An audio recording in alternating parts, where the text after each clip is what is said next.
public interest. However, his series of work throughout this year in highlighting the poor energy sector in Nagaland has been especially outstanding, particularly with electricity being a basic need and right of the citizens. He has gone out of his way to uncover anomalies in the department by filing RTIs and how revenue loss in the sector was created not just by general consumers alone, but that government and government establishments were as much culpable. It is interesting to note that besides the faults in the department, this particular journalist has also written positive signs, including the potentials in the energy sector. Friends, it is an honor for me to announce and introduce to you the recipient of the KPC Impact Journalism Award 2021, Mr. Imkong Walling of the Morung Express.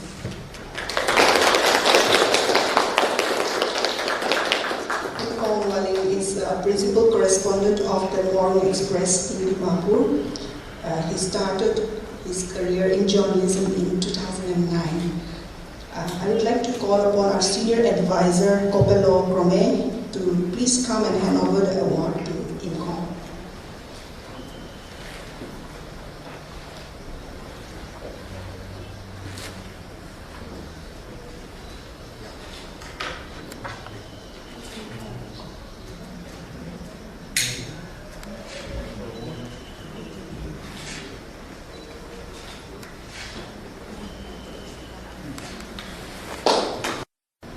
Well, thank you so much, friends, for giving this great privilege to meet the most crusading souls of Nagaland.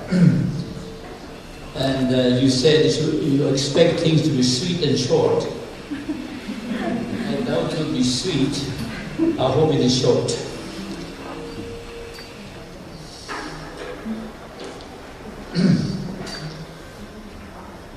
After hearing what our President said about this theme, I'm a bit baffled because it is given to me to explain.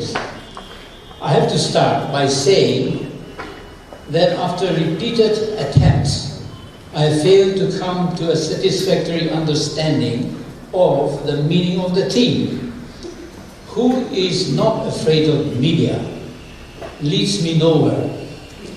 Either my failure to understand something very obvious to everyone simply shows I do not know what's going on, or the Press Council of India has given a theme for today that simply raises confusing questions, or perhaps worse.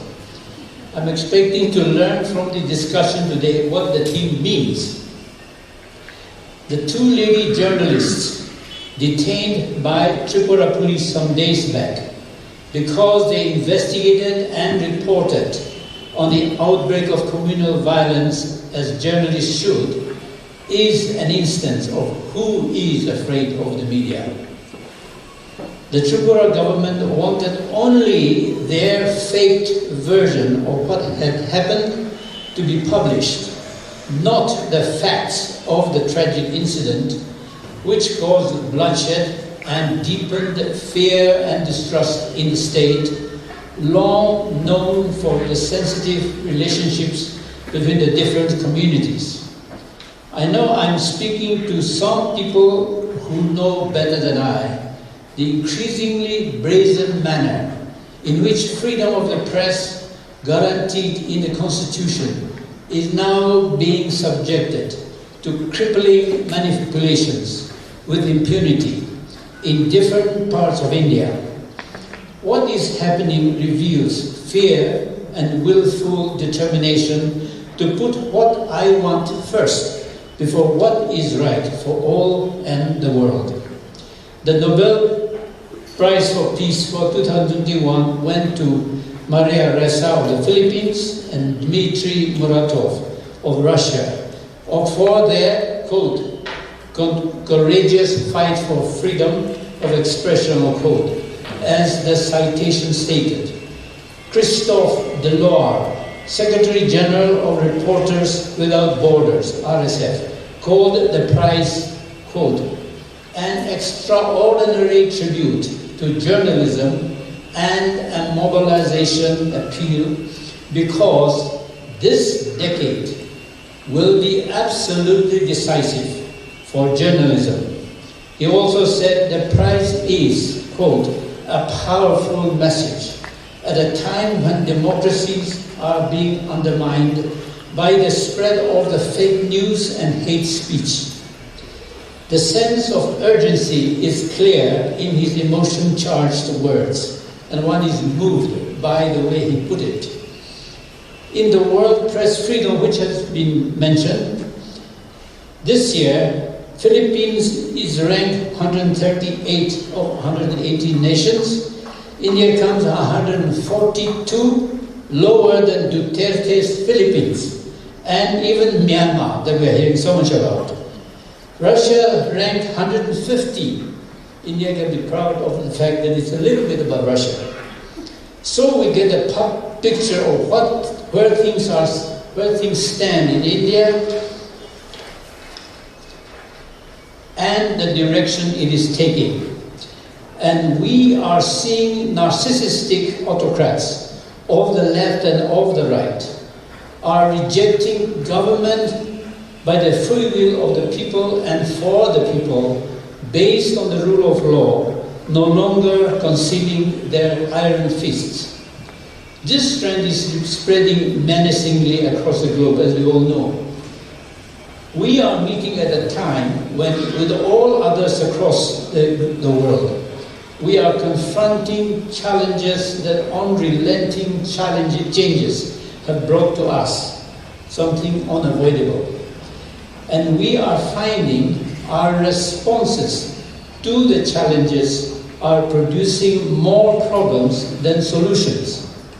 I write sometimes, but putting the writing into words has been a very difficult thing for me. So, and the topic itself has not helped. I mean, who is not afraid of media? I was bringing on the keynote address by the KPC President to give me some insight, but he clearly dodged the subject, and luckily Uncle Niketu has covered all the thematic and the question related with the topic. So what I'll do is I'll just concentrate on basic looking at some challenges and prospects under this theme. Now, who is not afraid of media? Well, I mean, the definition, the theme itself is, as noted by the earlier speaker, is ambiguous, loaded with various perspectives, and depend on from what angle, from what vantage point you are looking at. From my vantage point, I also I would also like to look at the issue from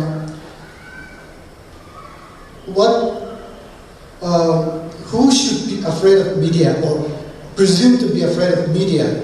So, as the number one is how the government, the power that be, the media itself, and the people. So, one way of looking at this is what kind of attitude, what kind of response, or what kind of respect that the media is given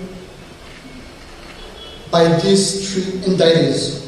Now, before going further, it has to be asked as to whether media is something to be afraid of. Is media something to be afraid of?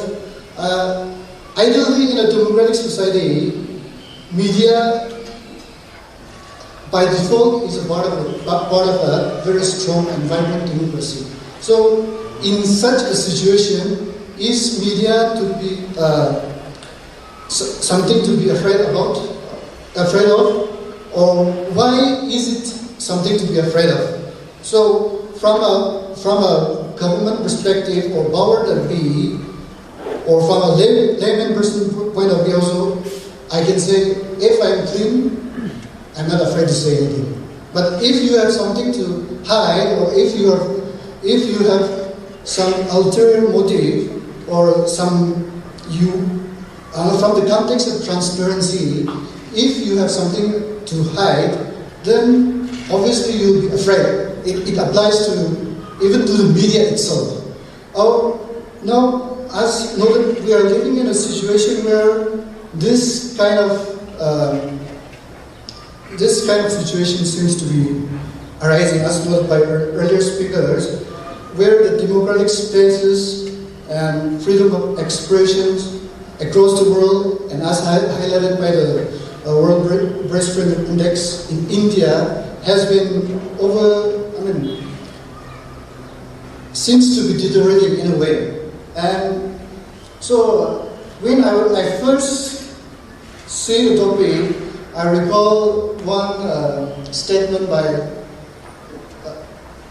the former Prime Minister, Manmohan Singh, that says that I was silent, but I was not afraid of media, scared of media, so to say. Now, he was, from the political perspective, he was taking a dig at the present dispensation, so to say, because if you all look back,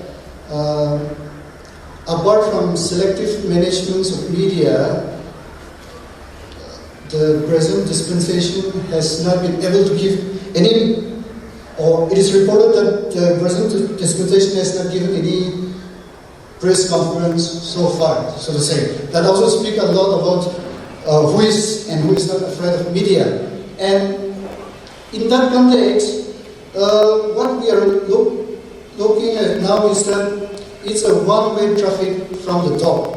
One-way traffic from the top, because the power that we choose to interact with the